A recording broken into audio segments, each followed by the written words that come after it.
When SKINAMARINK first broke onto the scene, it had people across the internet in pieces, with some labelling it as the scariest movie of all time. When it eventually released, however, there became more of an even split. You'd have the believers who'd say the pre-release reviews are accurate and the movie was indeed as terrifying as people claim it to be. You would also, however, have the people on the opposite end of the spectrum claiming that the movie is boring and consists of 90 minutes of nothing. The reality is that both of these perceptions are true. This movie is both the scariest film of all time and 90 minutes of nothing, because no two fans of the genre are going to take away the same thing from SKINAMARINK. Horror, and specifically this type of horror, is just far too expansive and broad for that sort of thing to happen. SKINAMARINK is a horror film that initially premiered at a film festival on the 25th of July 2022. Since then it would go on to feature at other film festivals, and sometime during this cycle, one of them somehow leaked the film online due to a glitch in the system. This caused it to catch the attention of places like TikTok, Twitter and Reddit, where the word of mouth began to build a strong positive perception of this film.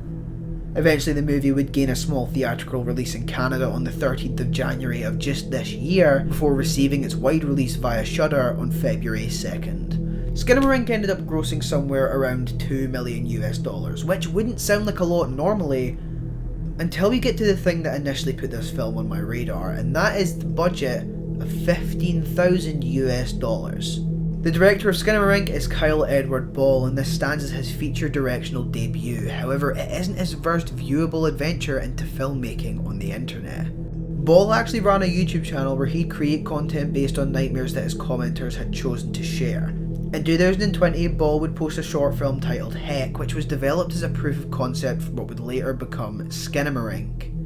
Heck is probably a clever place to start if you want to figure out whether or not SKINAMARINK is worth your time, because as we'll come to discuss, this type of horror isn't for everyone. It's a very specific corner of the genre that is having a pretty big surge in popularity recently, so start there or with Ball's other projects. I do want to quickly plug here that I will be covering some of his other content as well as other analog horror content in the future, maybe whether it be on this channel or on the likes of my TikTok or my Instagram. Just a quick reminder to follow those, links are in the description. Before we go any further, I do want to say that this video is going to spill quite a lot on the movie, but now more than ever I do want to stress that if you have any desire to see this movie, do so without any outside opinions. Shut off this video, go and watch it, and then you can come back. Alternatively, if you have no desire to see this movie and are purely here because you love my content, then let's just get straight into things. Like I said, SKINAMARINK was made by a filmmaker who would choose to produce his content based on nightmares. And that feeling is very present within the movie. It takes place in 1995 and follows two young children, 4-year-old Kevin and his 6-year-old sister Kaylee. Kevin is injured in what his sister claims to be a sleepwalking incident. After being taken to the hospital, he's then returned home with stitches. This is something his father claimed wasn't necessary. We jump forward a little, and when the siblings wake up in the middle of the night, they find something unusual. They find that their father is gone, and as time progresses, we notice that things like doors, windows, and other objects in the house begin to disappear. So instantly you can probably see what I mean. You know, from the point of view of a child, this is a very nightmarish scenario, and very dreamlike in the execution of it all. SKINAMARINK never tries to be this big, expansive narrative. It's very compact and limited in its storytelling, which is something that I can really appreciate. Upon learning that their dad is gone, they decide to sleep downstairs, watching cartoons on their TV. When they wake up again, despite the fact it should be morning by now, they're still trapped in complete darkness. From somewhere inside the home, they hear this thudding sound, and then they find a chair standing upside down on the ceiling, because that is completely normal. Kevin asks his sister where their father is, and she doesn't know. Kevin suggests the idea that he went with their mum, which is the first outspoken confirmation we have of a mother figure in their lives. Clearly not all is well with that whole front, however, because as soon as Kevin asks this question, Kaylee shuts that down by saying she doesn't want to speak about her mother. The next odd occurrence is the disappearance of the toilet from the downstairs bathroom, because we're dealing with a truly mischievous spirit here. They head to the upstairs bathroom instead, and Kaylee sees a doll on the bedroom ceiling. Kevin, as it turns out, is too scared to use the toilet, so the workaround is placing 2 buckets in the downstairs bathroom instead. Once this is done though, we have an unknown voice calling out to Kaylee from the darkness, telling her to come back upstairs. While Kevin stays in the living room, Kaylee follows the voice and in a bedroom which was probably her father's, sees him on the bed. He tells her to look underneath it, and she does, seeing nothing. However, when she gets back up, her father is gone and now her mum is there sitting on the other side of the bed. After telling Kaylee that both she and her father love them, she vanishes, and looking at the closet across the room, from within Kaylee can hear the mother speaking once more. She also hears the breaking of bones as well as her own name being called. Naturally, Kaylee leaves immediately, rushing back downstairs, but doesn't give Kevin an answer when he asks what was wrong. Instead, she enlists Kevin's help to move the sofa across the doorway, somewhat putting a blockade between them and the staircase. Despite this, even while Kevin sleeps, the voice continues to call out to Kaylee. Kevin soon wakes up with his sister gone. Calling out for her, he gets no reply at all. We see various little things like Lego, VHS tapes, and other toys suspended against a wall.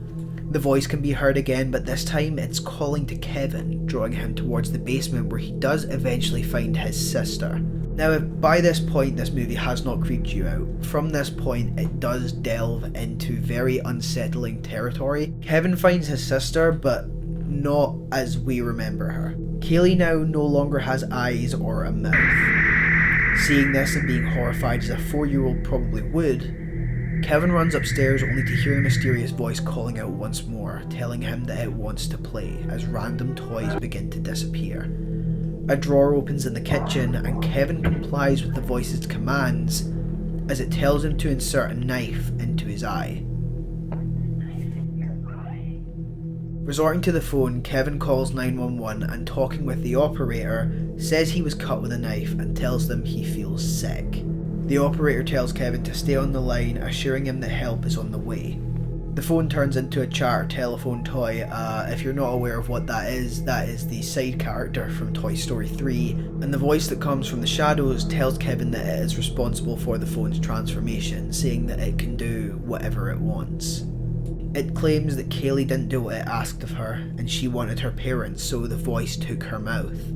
It tells Kevin to come upstairs and he obeys yet again. His flashlight begins to die, and as an attempt to fix it, he begins sporadically switching the flashlight on and off.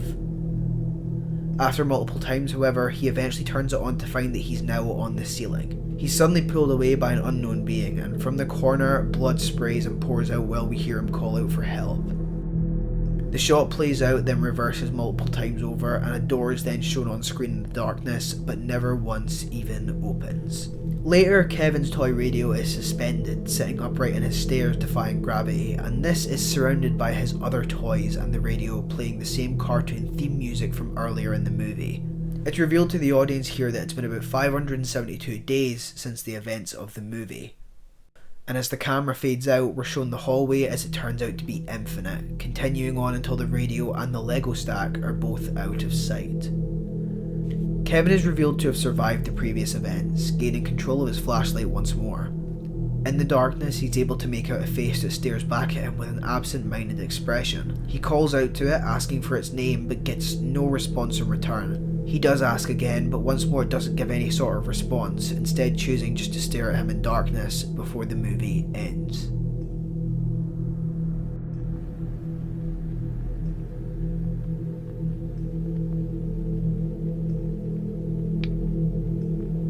Now, I have purposely avoided revealing this fact until after I have told you about the plot of SKINAMARINK. We don't see a whole lot of this. SKINAMARINK's entire dynamic is that we see very little. It's that uneasiness of hearing the things happen just outside of your peripheral vision. There are segments that we do see. There is the bed scene, for example. We see that play out, and there are other moments too.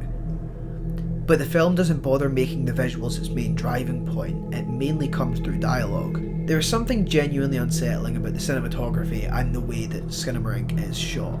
It has this habit of just lingering a little too long in every shot.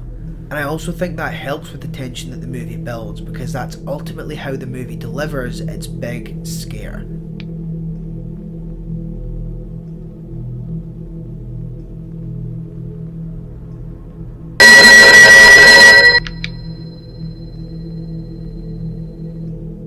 SKINAMARINK is a ticking time bomb of anxiety.